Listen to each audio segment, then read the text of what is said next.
basically. Okay, Could the be, or it could taxpayer. reduce your ad valorem rate, Pardon? or it could possibly reduce your ad valorem rate. It's not just making money available. You may That's be able to why I reduce the ad thought valorem about rate. that, well, I hadn't thought about that. But,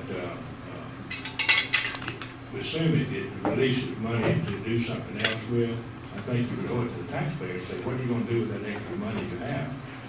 Are you gonna pay roads with it? What are you gonna do with it? I think it's an educational, issue is gonna be involved in this is a workshop today. And after this comes out in the press and so forth, we're gonna have a lot more input from all over the county. Keep in mind, 2/3 of the population is north of the bay. So I'm sure they're gonna have a lot to say about what you do.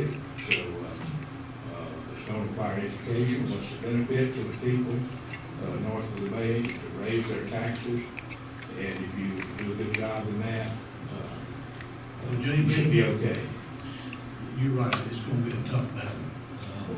However, as of right now, a lot of folks in this county do not pay any taxes at all, except a small assessment for fire, and they still get 100% of the services provided to them, whether it's sheriff, roads, EMS, fire, whatever it may be. They still, when they call, they get that response, and they don't pay at all, except that small thing.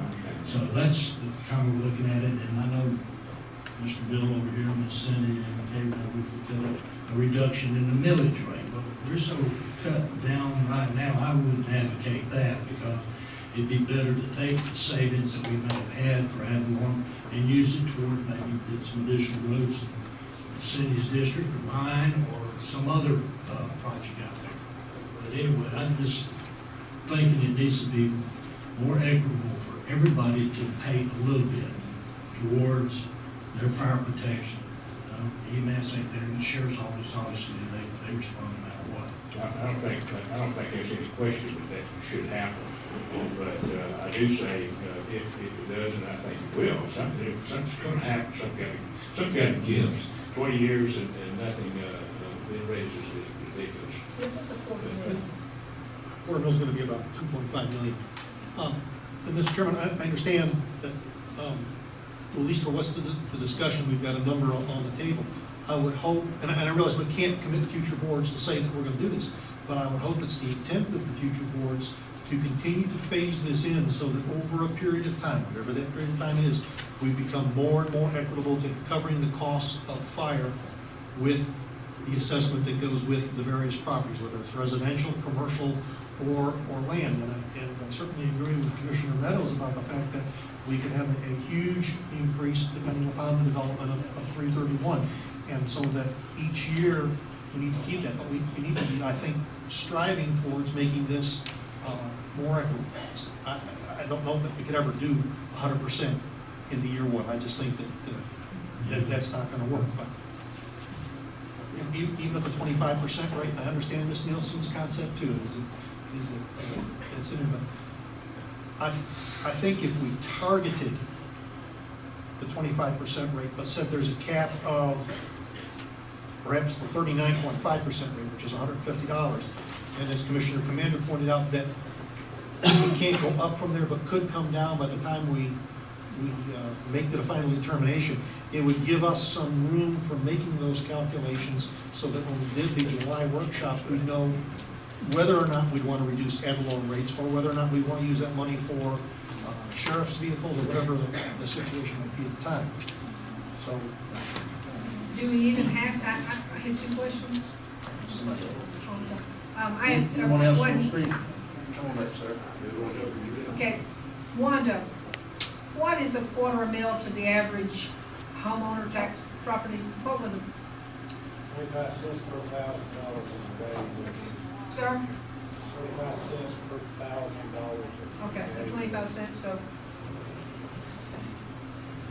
it wouldn't lower my property taxes that much to give up that quarter mil, but we could use it for something. if that's what the board decides to do in July, it could make a reduction, or they may make a determination to do it for something else. But it gives you some flexibility to make that call at the July workshop. And my other question, Tom, give me just 2 seconds. Do we have to make a decision today? Or I know we had to have a motion in a second in order to discuss this issue. but we can not and then come back. We don't have to make that determination today, but we did need to do it for voting purposes, right? I defer to legal about it. We didn't advertise this as the rate resolution said. Yeah, so, That's advertised, or will be advertised on the 28th. so, I don't think it's prudent we do that today, but we did have to have a motion and second voice to discuss it. But staff would like some direction as to Okay, we'll get there. My name's Tom Brooks. I live a couple of miles north on 83. I take advantage of the homestead exemption, disabled veterans exemption, so I don't pay as much taxes as some people do in the same size home. If they are located on the beach, I expect they pay more for the property, and I understand that. And I understand that I'm probably going to pay some sales tax increases so we can build a bridge to benefit those people south of the bay. Don't take it like that, but we're going to go along with that. I don't understand a couple of things. I think for you, Mr. Chairman, that the two independent fire districts are no longer a responsibility of the county.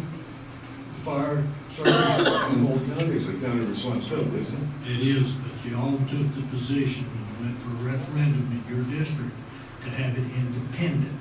And independent is not dependent upon county supplementing your operation.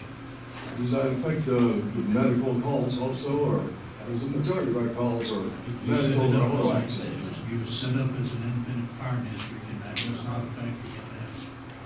Or the EMS still be approved? Another thing while we're talking about that, we go to our fair share of accidents out on the interstate, and I wonder if you do not build the insurance companies for some of those, and if so, who gets that money and where does that go in the budget? Thank you. I don't know. I didn't understand. What was the question, sir? I didn't understand the question. If there's an accident on the interstate, we have to send EMS or fire. Do we bill the insurance companies for that?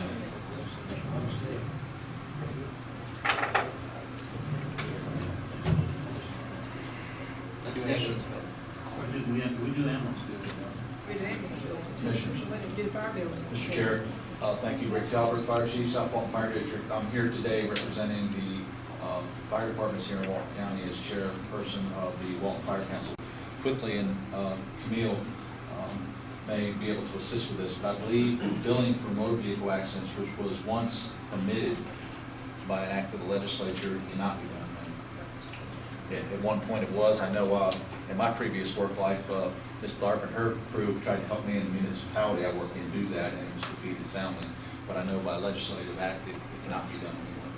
While I'm here, very quickly, I would just say on behalf of the Walton Fire Council, here represented in the room, you see representation from each of the fire departments in Walton County. This is a topic that we're all extremely interested in.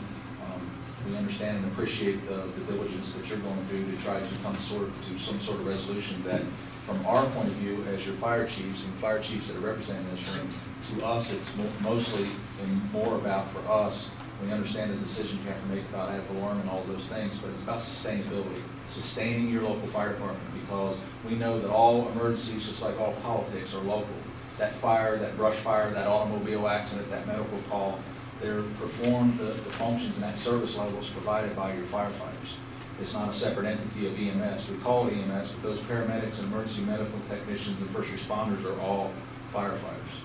You have a wildland fire, or in an urban area or in a rural area, forestry does, they have a responsibility for those lands, but it's your local firefighters that respond to that. So we're extremely interested in the sustainability of our fire services. I think it's key, and it's incumbent upon all of us, which has been a lot of our discussion over the last 2 years as well, educating our community members on the level of service that is provided, the level of service that is needed, how that translates into insurance rate savings through ISO, how that increases the safety and secure environment of your community. So I think there's some work that needs to be done also from our local fire department standpoint to make sure that our citizens in those respective districts in our county understand what that level of service is. So we appreciate you taking the time and having GSG come back and look at the study, and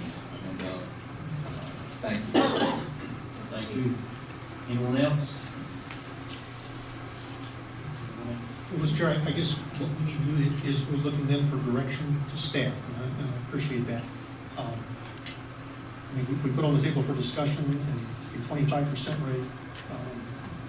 And I would suggest that we have staff be prepared to come back anywhere between 25% and 39.5%, which is $150 for recommendation. That's step one. Step two, I would ask that staff be prepared to come back and talk about taking the capital expenditure and putting a station east of Freeport into the west of Freeport and eliminating that necessity to rely on Freeport for service to the county. And third, to coordinate with Liberty and Argyle a plan that, depending upon what the board decides it wants for a rate, that we're looking to them to match that in their district, and that after this next budget year, that would be the last year in which we give an allotment to them, and they would truly be independent. So that's my recommendation to you, Mr. Chairman. And Mr.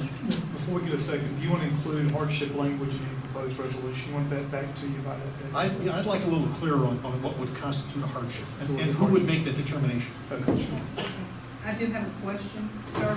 You said 150, but the 50% would be 190. Yeah, Did I hear you say 150? You did, and I've gone to two different charts. The 25% rate is on page 13, and the 39.5% rate is on page 14. So somewhere between 95 and 150 is what I would recommend to have staff come back, being prepared to make a recommendation to us so that we can set the rate. Okay. One more question, and Camille was talking about, so we don't have to do this every year. Do we want to ask for increments, like for the, 2014, 15, and 15, 16? You don't have to do that. Don't have to do that. Just like the math. Just a cap, Yes. okay. But I'm hoping that in subsequent years, the board will recognize that we need to continue to phase this in at higher and higher rates so that we achieve better equity. But if we phased it in next year higher than, let's say, $150, you'd have to do the whole meeting again. Yes. His motion still was, you made us, My initial motion was to go at the 25% rate, so I'll withdraw that motion. I withdraw my second. And my new motion would be is to task staff with coming back with the rates somewhere between 25% and 39.5%, so that we can establish that. And with all the other stuff. And then I'll make separate motions for those. But it's direction to staff, so I don't know that we need a motion for You know, it. I don't need a But motion. But I want to make sure I understand it. The 25 to 39.5%, did you want to include a cap in that too? Well, I think that the 39.5 would be the cap for right now. The reason is, if you put a cap in there, then the next year, the year after, and the year after, however long you set that cap for, you don't have to spend $98,000 like it was to send out notices. But you can't raise the money. Whatever. The obvious cap would be 100%. So, but I think that the board needs to be fair in doing this, but what I'm asking staff to come back with is be prepared that I think, I'm sensing that this board is willing to consider somewhere between 25% and 39.5% to be the new assessed rate for the Spire MSP. And if I'm reading it wrong, I mean, this is the time to speak up.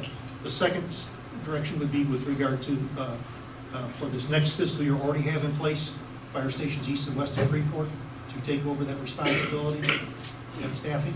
And then the third would be to coordinate with Liberty and Argyle, the fact that giving them the 1 year to get their referendum together, that in the next fiscal year, there would not be, they should not plan on any kind of allotment from the county.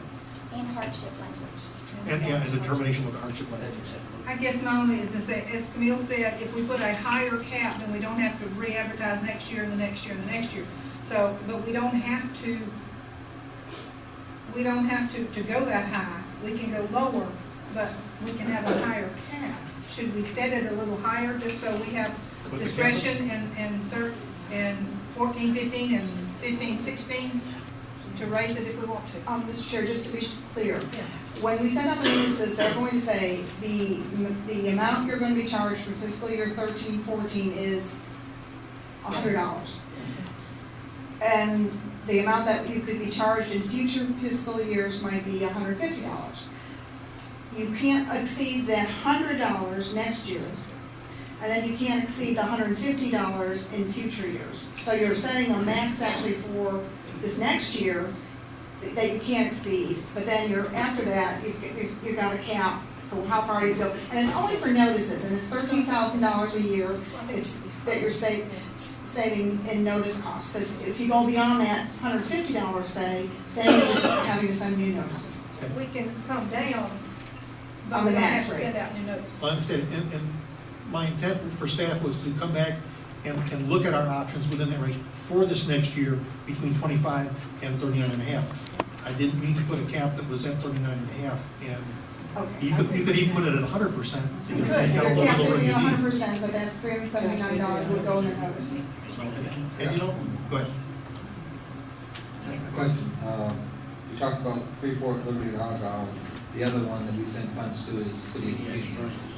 And I think that's going to be dependent upon whether we need to continue to support them on some of the fire calls that come up. And, you know, Mr. Mears, that's a good idea. I think you come back with what your recommendation would be on that.